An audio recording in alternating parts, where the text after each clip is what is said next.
1945. Alemania ha sido derrotada. Ahora se revela la terrible realidad de todo lo que han estado haciendo Adolf Hitler y sus compinches. A Alemania le han lavado el cerebro y han cometido los crímenes más atroces de la historia. Los aliados se muestran inflexibles. Esto no debe repetirse jamás. Esta es la historia de la lucha para desnazificar Alemania.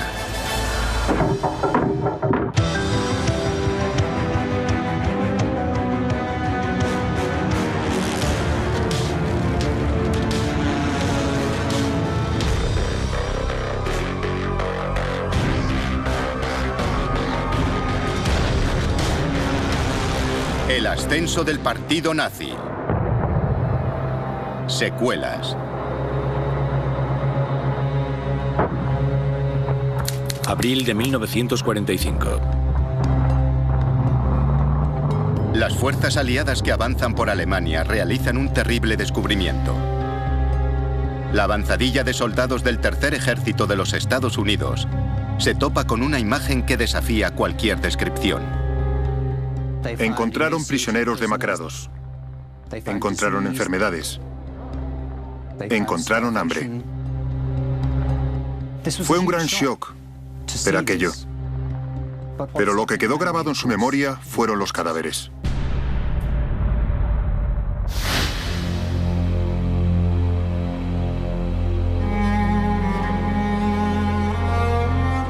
Se calcula que 56.000 personas murieron en el campo de concentración de Buchenwald, en las peores condiciones imaginables. Era el segundo campo de concentración más grande en suelo alemán. 900 niños fueron liberados de Buchenwald, muchos en condiciones terribles, y muchos fallecieron poco después. Meter a niños tan pequeños, a veces de 3 o 4 años, en estos campos y dejarlos morir de hambre porque eran comedores inútiles según las SS, demuestra un nivel de inhumanidad que creo que escandalizó a muchos de los aliados. Era algo que escapaba a su comprensión.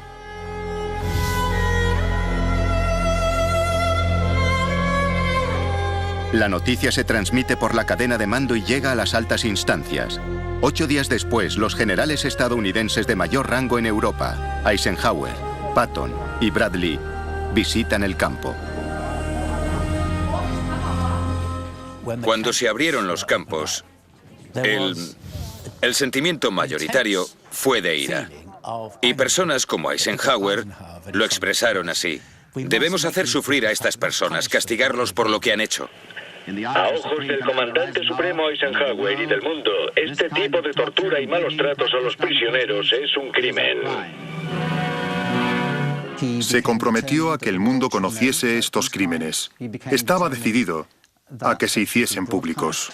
Por toda Alemania, las escenas de muerte se repiten en los campos de concentración que los aliados se van encontrando en su avance. Se rodaron películas, se hicieron fotos. Para Eisenhower era un crimen que el mundo no debería olvidar y que los alemanes no deberían olvidar. Esta película muestra la primera vez que un grupo de alemanes de a pie se ven obligados a enfrentarse a la realidad de lo que su amado régimen ha estado haciendo.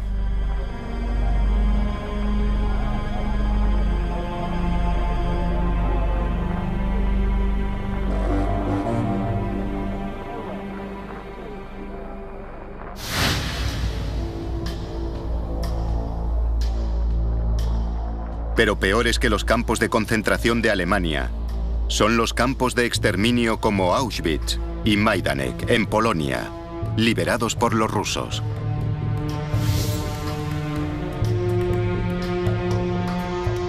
El descubrimiento de estos campos proporciona pruebas concluyentes del asesinato sistemático y a escala industrial de millones de personas, víctimas del gas o del trabajo extenuante y del hambre. Los aliados se dan cuenta de que los nazis son un enemigo como nunca antes se había conocido. No han luchado contra una nación cualquiera. Han luchado contra un régimen de gángsters que ha matado al pueblo judío. Y ahora contemplan lo bajo que ha caído este régimen en su nivel de humanidad.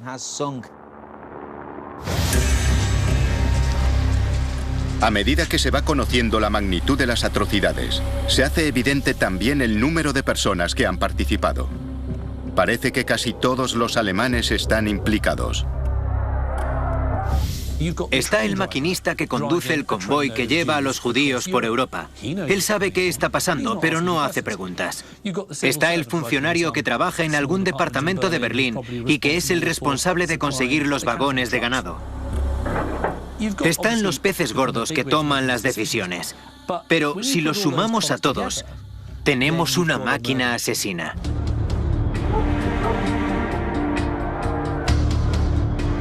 Esta sofisticada organización ejemplifica una de las habilidades más perniciosas del régimen nazi: facilitar a los individuos la pertenencia a esta máquina asesina, sin que se sientan implicados personalmente, aunque los hechos ocurran junto a su puerta. La gente no quería ver. Lo ignoraban. Ignoraban todos los rumores que había. O lo sabían y mentían sobre lo que sabían. En cualquier caso, es una postura de bancarrota moral.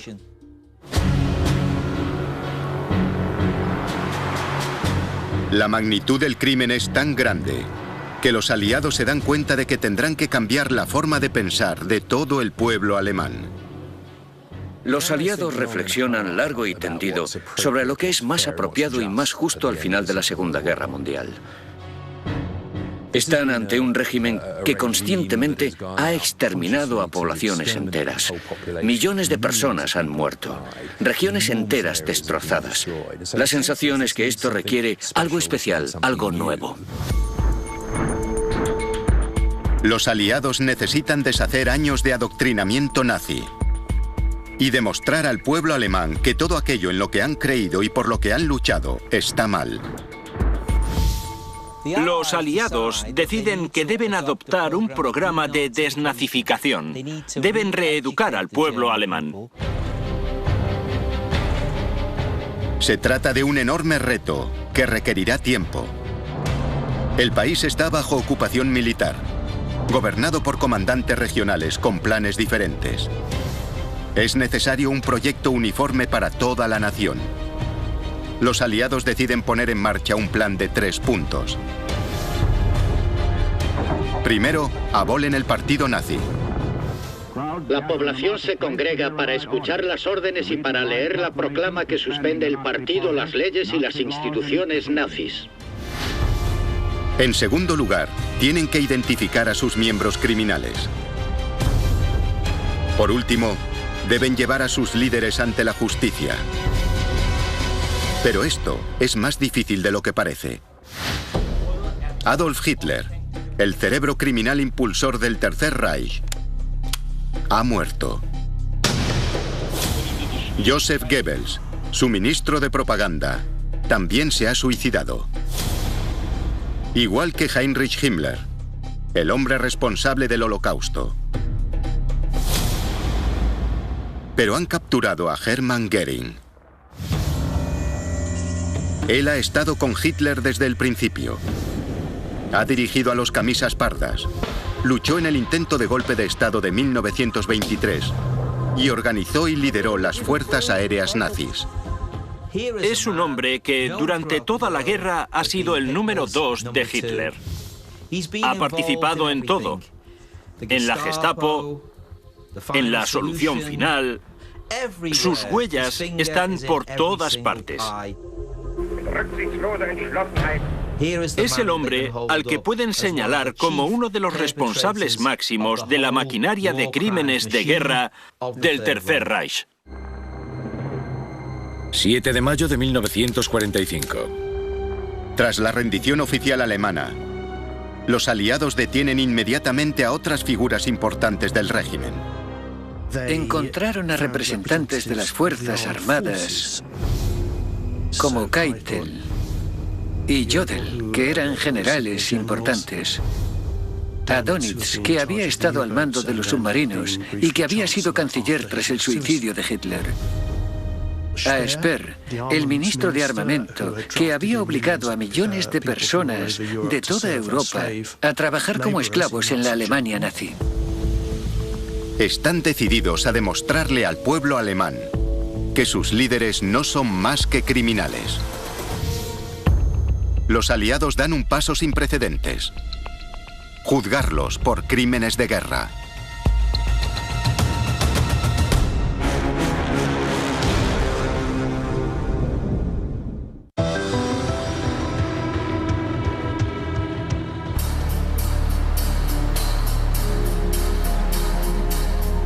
...20 de mayo de 1945. En verano de 1945, los aliados tienen el control total de la Alemania derrotada. Ya pueden comenzar los procedimientos para que atrocidades como el Holocausto no vuelvan a ocurrir jamás. Para ello, habrá que limpiar la mente alemana. Necesitan demostrar a la opinión pública que los líderes nazis en los que confiaban y creían no son más que una vulgar asociación criminal.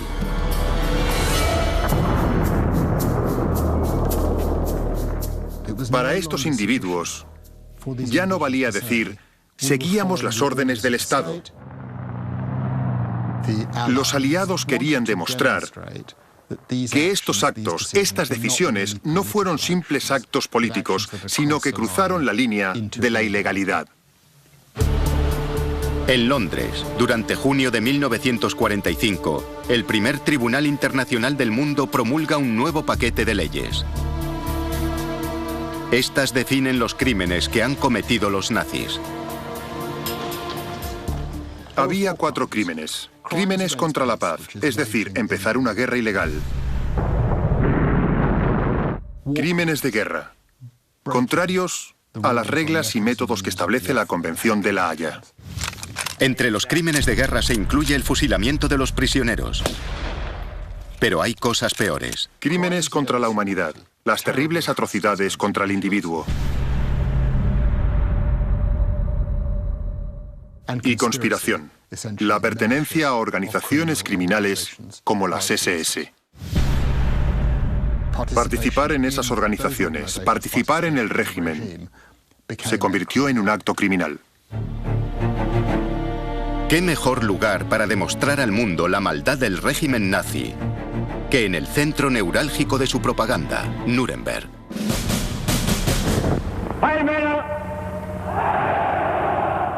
Nuremberg había sido sede de las grandes concentraciones del partido nazi en los años 30 y fue allí donde se aprobaron las infames leyes sobre ciudadanía alemana.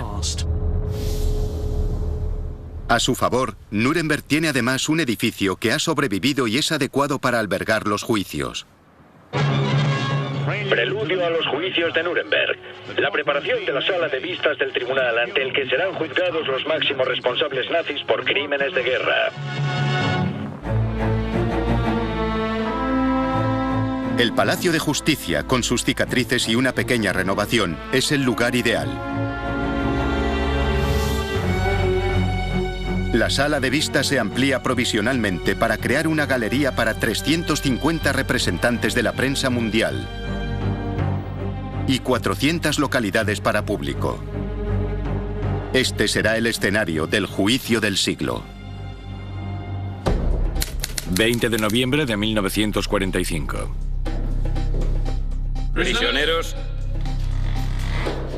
A primera hora de la mañana, 6 meses después del final de la guerra, Hermann Göring y los demás acusados son acompañados desde sus celdas hasta la sala de vistas. Siguiendo el procedimiento jurídico occidental, será la acusación quien deba demostrar la culpabilidad de cada acusado, más allá de toda duda razonable. En pie.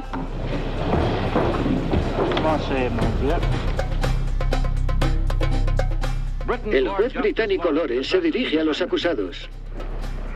¿Se declara usted culpable o no culpable de los cargos de los que se le acusa?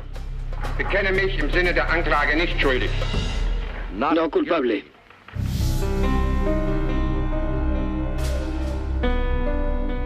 El proceso pronto se empantana.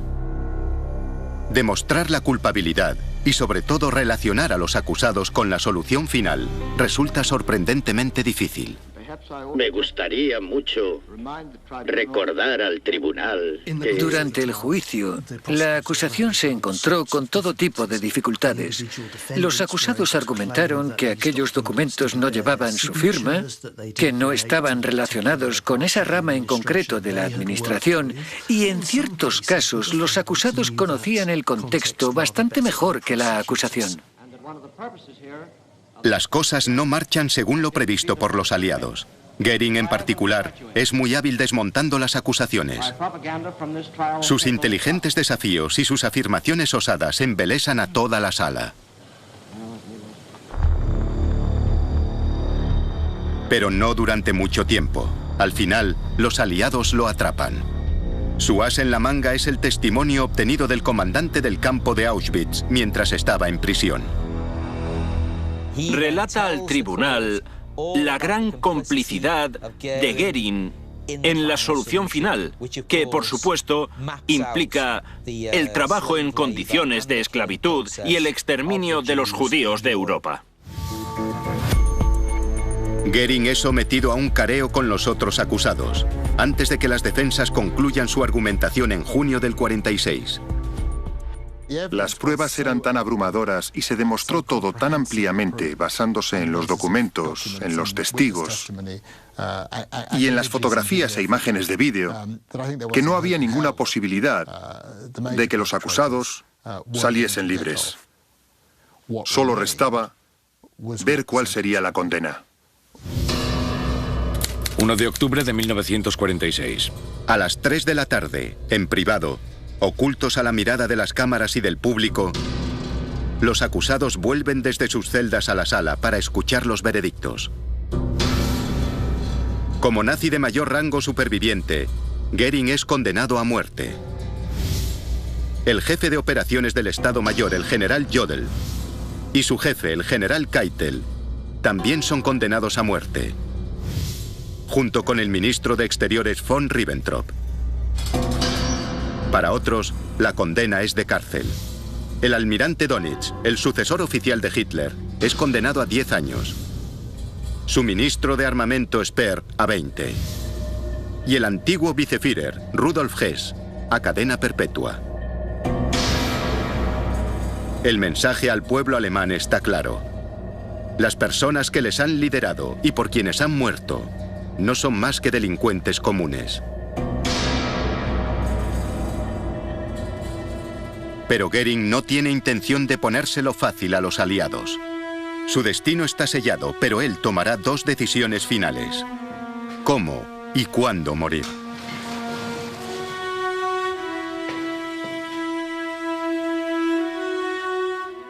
Ha sido declarado culpable. Sabe que lo van a ejecutar. E intenta negociar la forma de esa ejecución. Afirma que como militar debería ser ante un pelotón de fusilamiento y no en la horca. Pero los aliados insisten en que sea colgado. 15 de octubre de 1946. Solo 2 horas antes de la hora programada para su ejecución, Goering recibe sus efectos personales. Entre sus útiles de aseo hay un tarro de crema para el pelo.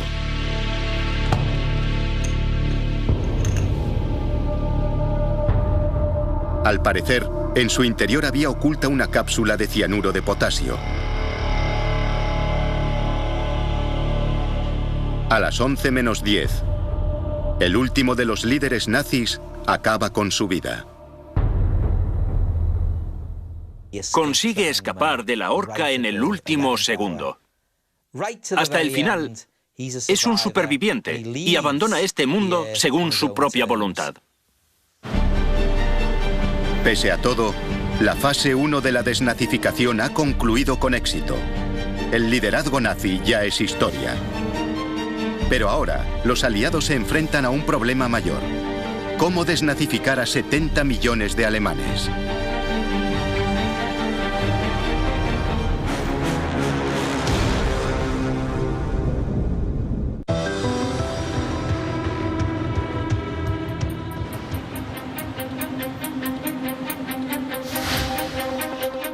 Tras la ejecución de los líderes nazis, los aliados se enfrentan a una tarea ingente: la desnazificación del pueblo alemán.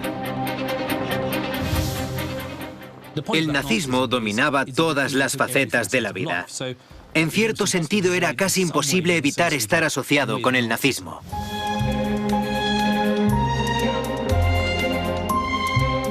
Solo entonces se hace evidente la verdadera naturaleza insidiosa del nazismo.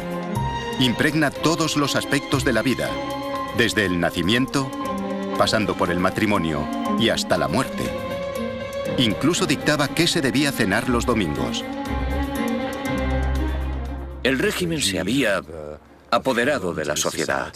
Sus tentáculos llegaban a casi todas las organizaciones, a todas las comunidades. Había influido en todos los aspectos de la vida de las personas, y todo eso debía ser eliminado de la sociedad alemana para que Europa pudiese avanzar. Estamos ante una mentalidad criminal que se ha apoderado de una nación y hay que erradicarla. No se puede permitir que la idea del nazismo esté involucrada en la vida pública.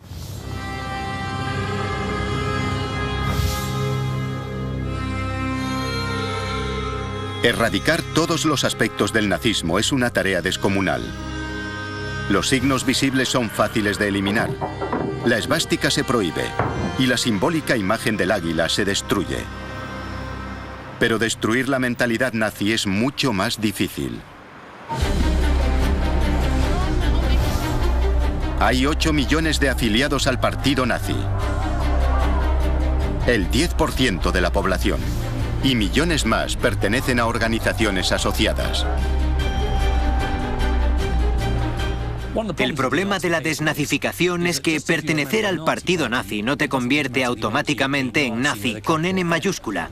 Hubo gente que se afilió simplemente porque si no pertenecía al partido no podría conservar el empleo y por lo tanto acabaría en el paro y sus hijos y su familia sufrirían. Todas las personas que habían ocupado un puesto de liderazgo o autoridad en la última década y media estaban contaminadas, por así decirlo, por el nazismo. Los aliados decretan que todos los miembros del partido deben ser apartados y excluidos de cargos públicos y puestos de poder. Pero la medida no resulta práctica. Es una tarea complicada de hacer porque el nazismo ha penetrado tanto en la sociedad alemana que, literalmente, si eliminas a todas las personas que han tenido relación con el régimen nazi, te quedas casi sin nadie. Quizá un puñado de chóferes o personal del ferrocarril o personas cuyo trabajo era apolítico. Con tantas personas involucradas en todos los aspectos del régimen nazi, los aliados deciden centrar su atención en localizar y perseguir a los nazis más comprometidos. Los que trabajaban en los servicios públicos, en la educación, en la policía, en la justicia, tuvieron que cubrir un cuestionario que era bastante largo, de más de 80 preguntas. Sirvió para investigar su historial político. En la Navidad de 1945 se habían procesado 500.000 cuestionarios, a razón de 10.000 al día. Pero con 7 millones aún por evaluar, el procedimiento duraría otros 2 años e incluso entonces una mínima parte de esas personas serían juzgadas. Ya en juicio, o esperando juicio ante los tribunales especiales, hay 2 millones de presuntos nazis. Las penas para los declarados culpables varían desde condenas largas a trabajos forzados para los peores hasta las multas para los menos culpables. Pero lo que mucha gente no sabe es que muchos de los peores criminales se están escapando con total impunidad. Están siendo exculpados deliberadamente.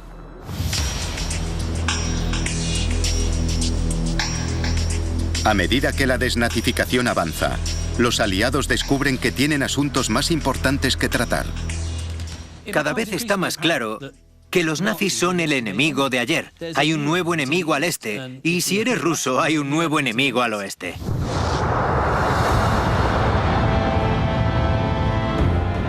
Es el comienzo de la Guerra Fría. Una escalada de tensión política y militar que enfrentará a los aliados entre sí y pondrá al mundo una vez más al borde de la guerra. Podríamos decir que la Guerra Fría comienza el 9 de mayo de 1945, el día posterior a la rendición.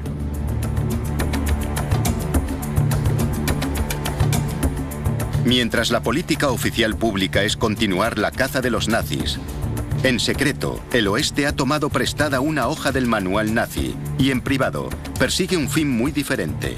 En realidad los buscan y los protegen.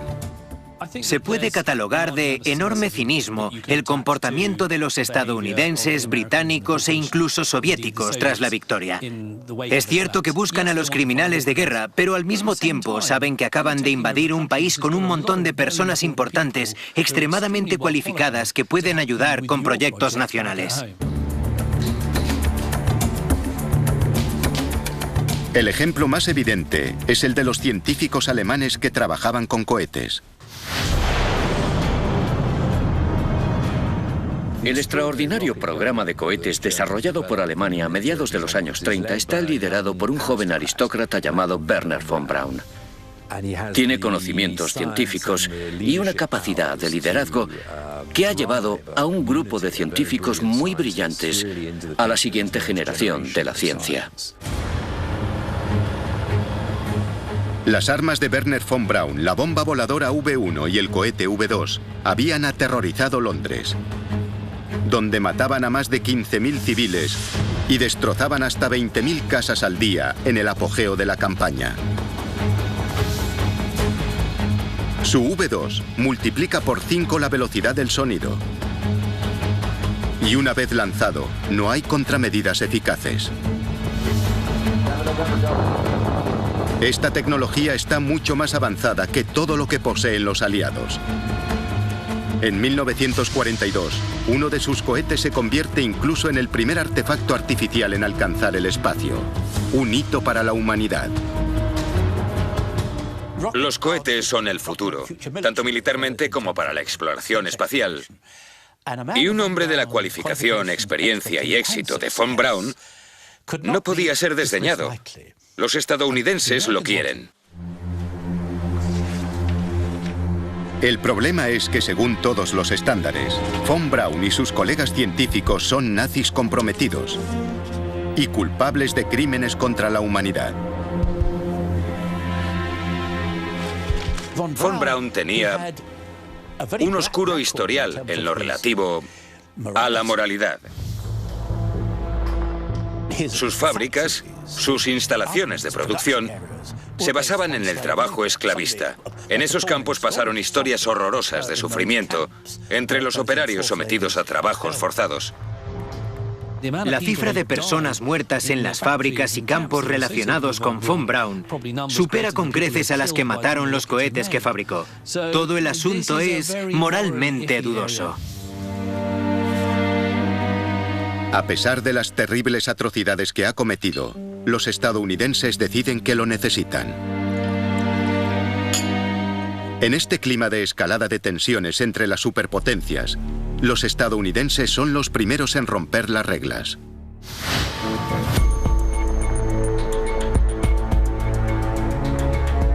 ...765 científicos e ingenieros de alto nivel del programa de investigación militar de Hitler se escabullen con destino a los Estados Unidos sin someterse a proceso de desnazificación alguno. Forma parte de una operación de alto secreto llamada Operación Paperclip. De modo que se corre un velo, cuando menos parcial, sobre el historial de algunos detenidos. Si pueden ser útiles a los aliados individualmente, la política de desnazificación no se completa del todo. Pero hay complicaciones. Oficialmente, las leyes de los Estados Unidos prohíben a los nazis la entrada. Y el presidente Truman en persona ha prohibido expresamente el reclutamiento de nazis consumados. Para sortear este aspecto embarazoso de que muchos científicos están relacionados con el partido nazi, las agencias de inteligencia reescriben su pasado, eliminan toda referencia nazi, les dan nuevos documentos. Es escandaloso volver la vista atrás y ver lo que se hizo. Se tapó todo. Se mintió, debo decir, para que la realidad de lo que habían hecho algunos nazis nunca se revelase.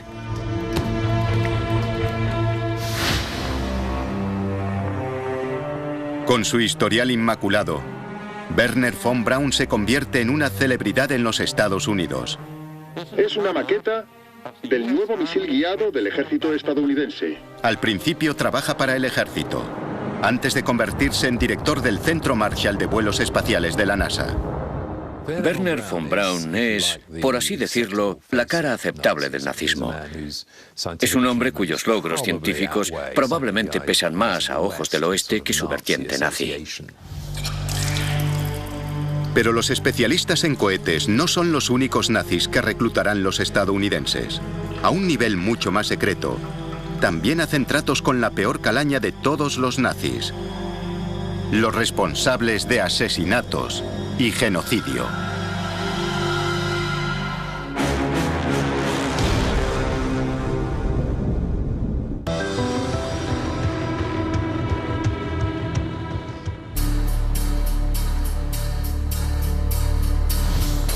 Al final de la guerra, el oeste se ha propuesto erradicar el nazismo y perseguir a los criminales de guerra. Pero la llegada de la Guerra Fría y la escalada de las tensiones entre este y oeste cambian el foco de los intereses aliados. Nunca existió un compromiso total por la desnazificación. Debería haberlo en términos morales, pero no. Y la política nos dice por qué. Los soviéticos y el oeste están enfrentados. Alemania se convierte en el frente de batalla en este nuevo conflicto entre este y oeste. La división de Alemania ha sido acordada. Tropas de los Estados Unidos, Gran Bretaña y Francia ocuparán la parte occidental del país.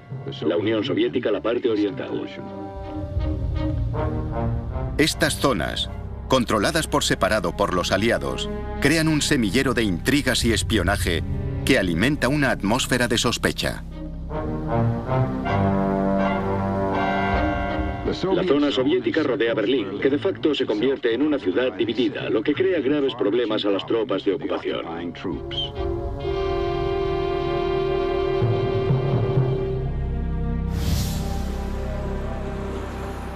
El oeste tiene un problema en el período de posguerra.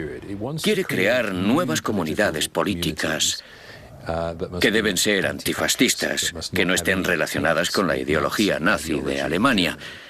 Pero, por supuesto, quiere líderes que sean anticomunistas. La rápida transformación de Stalin de Tío Joe a amenaza roja soviética hace que los aliados occidentales suspiren por obtener información sobre el nuevo enemigo. Creíamos que la Unión Soviética era una amenaza para nuestra existencia y al final utilizarás a quien puedas para obtener información sobre el nuevo enemigo. Los Estados Unidos necesitan ayuda para enfrentarse a este nuevo enemigo, pero ¿a quién pueden acudir? Las únicas personas que saben cómo operan los comunistas, que tienen una sabida postura anticomunista, son los viejos nazis. Son las únicas personas que tienen autoridad y conocimientos para contrarrestar la posición comunista soviética. El odio secular de los nazis al comunismo les ha llevado a recopilar archivos y datos sobre el Ejército Rojo. Saben cómo operan los bolcheviques. Y lo que es más, están acostumbrados a detectar e infiltrarse en las células de inteligencia soviéticas. Llevan haciéndolo 15 años y ya tienen agentes que espían para ellos. Tienen un conocimiento de la política soviética y de la jefatura soviética que muchos en Gran Bretaña y Estados Unidos no tienen. Es una materia desconocida en el oeste. Para conseguir esta nueva información vital, los estadounidenses tendrán que reclutar entre las peores agencias nazis. Necesitan personas de la Gestapo y las SS. Entre los reclutados está un antiguo oficial de la Gestapo, Klaus Barbie. Barbie era nazi de carrera, con un historial brutal. Siendo un adolescente se alistó en las juventudes hitlerianas. La carrera nazi de Barbie fue viento en popa. Primero se alistó en la fuerza de élite de Hitler, las SS, los especímenes perfectos de la raza superior, elegidos por su odio a los judíos y por su fanatismo extremo. Después ingresó en la Gestapo, la temible policía secreta nazi. Si buscásemos al típico oficial de la Gestapo, Klaus Barbie sería el ejemplo perfecto. Fue responsable de actos de una brutalidad repugnante, ejercidos sobre hombres, mujeres y niños con la excusa de obtener información. Con solo 29 años, Barbie es un asesino sádico, brutal, que se ríe mientras tortura y mata en persona a los prisioneros. En Francia, era conocido como el Carnicero de Lyon y participó activamente en el peor crimen de todos, el Holocausto. Estamos ante un criminal de guerra sin ningún tipo de duda.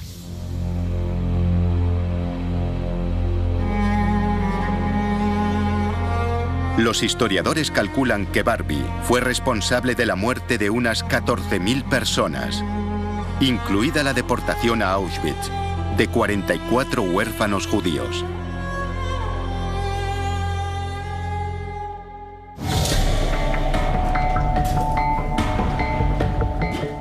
Pero Klaus Barbie también había sido adiestrado especialmente en contraespionaje, habilidades que ha perfeccionado, entre otros, con los rusos. Estas mismas habilidades a la hora de infiltrarse en las redes comunistas le convierten a él y a otros como él en atractivos para los estadounidenses. El mundo cambia rápidamente y a los personajes como Klaus Barbie se les da bien reconocer que las tornas han cambiado. Agosto de 1947. A pesar de estar en los primeros puestos de la lista de criminales más buscados, cuando Barbie es detenido, es incluido en el pequeño grupo al que se le ofrece un trato con los estadounidenses. Es como la cara fea del régimen nazi. Pero sabe cosas y tiene información y contactos útiles para el oeste. Aunque nadie quiere proclamarlo a los cuatro vientos, se convierte en una de las personas que los servicios de inteligencia británicos y estadounidenses utilizan para penetrar en las estructuras soviéticas en Alemania. Para los estadounidenses, a estas alturas el fin justifica los medios. Barbie les ofrece un eslabón entre la CIA y su antigua red, y los norteamericanos están encantados con la información que le suministra. Es un oportunista. Irá allí donde haya dinero y donde pueda salvar el pellejo.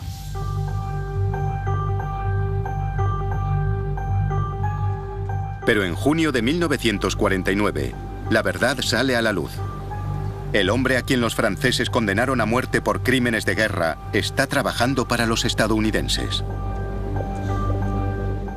En 1950 todos tienen claro que Barbie ha dejado de ser útil como agente y para los estadounidenses resulta embarazoso tener a sueldo a alguien que ha cometido actos tan horrendos. Pero, en vez de entregarlo para ser juzgado, la inteligencia de los Estados Unidos opta por poner en marcha una conspiración que parece extraída directamente del manual nazi. Los norteamericanos deciden enviarlo a lo que se conoce ya como la Ruta de las Ratas.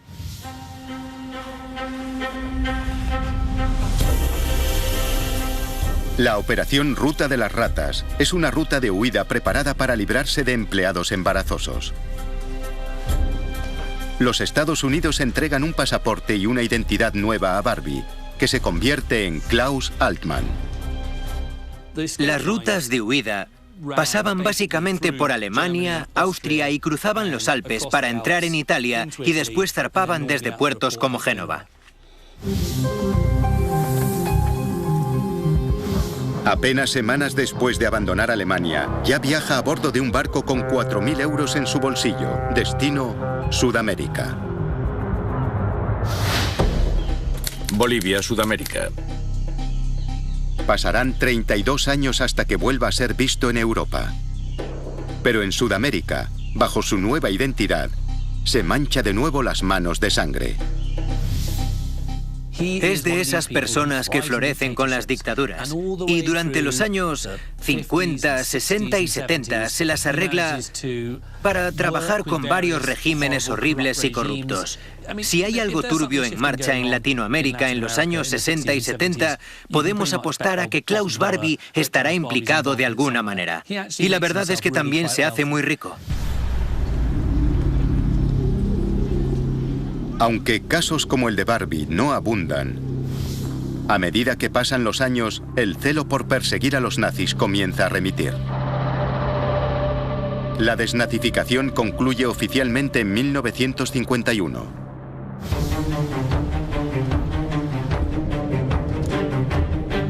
Pero a algunas personas les repugna la reticencia de las autoridades a perseguir a los culpables de crímenes de guerra. Y cada vez son más los particulares que toman cartas en el asunto. Son los cazadores de nazis. Estos documentos demuestran... Individuos extraordinarios, como un superviviente de los campos de concentración, Simon Wiesenthal, dedican sus vidas a perseguir, capturar y llevar ante la justicia a elementos como Adolf Eichmann, el burócrata del Holocausto, y Franz Stangl, comandante del campo de exterminio de Treblinka. Ambos habían escapado a Sudamérica. Mientras que el matrimonio formado por Sergei y Beate Klarsfeld dedicó años a presionar al gobierno boliviano para que extraditase a Barbie. 4 de julio de 1987.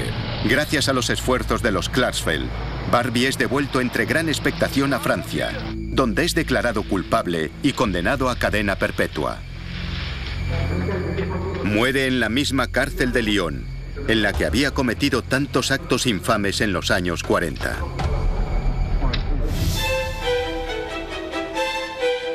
Aunque nunca fue sencilla y en ocasiones fue moralmente cuestionable, la desnazificación no fue un artificio, sino todo un éxito.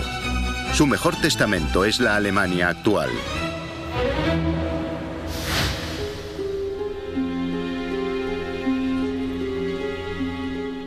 El nazismo no ha sido una fuerza política significativa en Alemania desde 1945. Ha habido un cambio enorme en la forma en cómo Alemania asume el Tercer Reich. Ahora se enfrentan a su pasado con la construcción del monumento al Holocausto en Berlín, con la apertura de todos los campos de concentración y su transformación en conmovedores monumentos conmemorativos. Alemania, de hecho, ha abrazado la democracia, el pluralismo y las libertades individuales con un grado de entusiasmo y compromiso que incluso avergüenza a otros países. Al final, la desnazificación sí tuvo éxito en Alemania. Aquellos a quienes les habían lavado el cerebro abrieron los ojos. Los nazis habían usado las mentiras y el engaño en un periodo de crisis económica para convencer a la gente corriente de que cometiese crímenes atroces. Tras hacerse con el poder, un pequeño grupo de criminales acabó siendo responsable de la muerte de casi 40 millones de personas. Que esto nos sirva de advertencia a todos.